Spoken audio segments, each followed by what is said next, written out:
Hello, welcome back to another episode of Being Woodworking, the road from novice to pro in woodworking and DIY. So, I have a problem.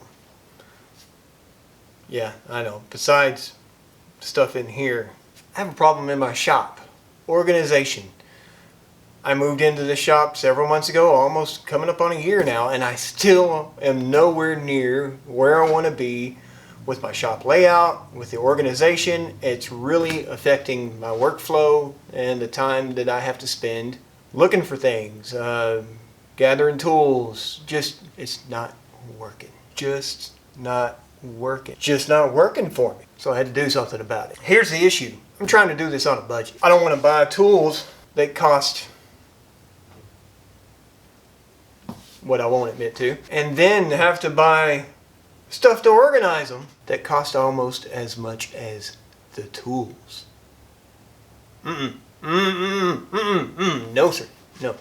So we don't have to reinvent the wheel. Everywhere you look, there's something for storage and organization. I've got things around the house. I've got things around the office. This most recent project came from the office.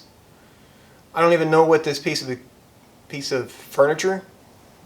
It's horizontal and has adjustable shelves everywhere in it. And that's not a ninja move. I don't know why I did that. Anyhow, it was rusty. It had seen its better days, but a little bit of restoration, a label maker, some paint, in reverse order. And I've got myself perfect sandpaper storage, for me at least. I tried several different other options and none of them were really working for me, and they ended up in a drawer where I had to search for several minutes just to find the grit that I wanted because it was all mixed up from the last time that I searched. It just wasn't working for me. So I'm going to show it to you, and then I'm going to show you part of the process. I'm kind of proud of this.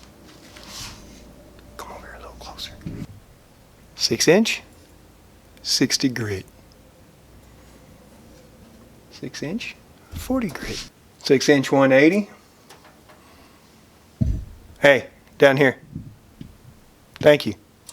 6-inch, 120. Come on.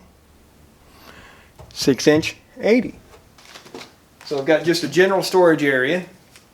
I've got my 5-inch grits over here, starting at 40, 60, 80, 120, 150, 180, 220, you get it. I don't know. Okay, sorry. And then I start my 6-inch grits and go up. And then I have another general storage. It definitely was not this beautiful a few days ago. That's where the restoration came in. It was sitting around the office for a couple of decades, collecting rust, spider webs, and everything else in it. I've got some similar items. This was in the bathroom in a house we bought. Of course, they had doors. We didn't want it. So I took the doors out and put them down here to give me a larger shelf because it's not very deep at all. That's the built-in shelf that it came with. I did nothing else except buy a stick of 3-inch PVC and run them through the table saw, and I got myself a drill storage. So this cost me less than $10 to build with the PVC, screws, and the glue. Another thing that you can find, especially around the workplace, everybody's always upgrading their furniture around the office. Those old desks, those old filing cabinets, great storage, great organization.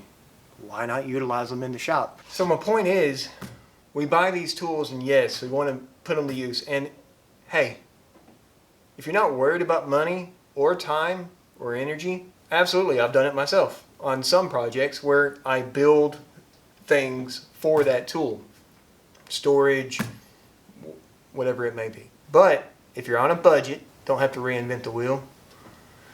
Just got to think outside the box a little bit, use some imagination, and come up with some perfect solutions that are going to cost you less than $20, $50, $100 to utilize, restore, change, repurpose. That's the word I'm looking for. Now that I've shown you a few of these repurposing ideas and projects that I've done around my shop, if you can't do these in your shop, understandable, but maybe, just maybe, it gives you an idea for something that you can do in your shop. And if it works for you, that's all that matters. If it's not completely hideous and ugly, that's just a bonus. Please hit the like and subscribe button. If you hit the bell, you'll get alerted each time that I post a new video. If you make a comment in the comment section of any of my videos, I make you this promise: I will respond. Until next time, my name's Doug. I'll see you then.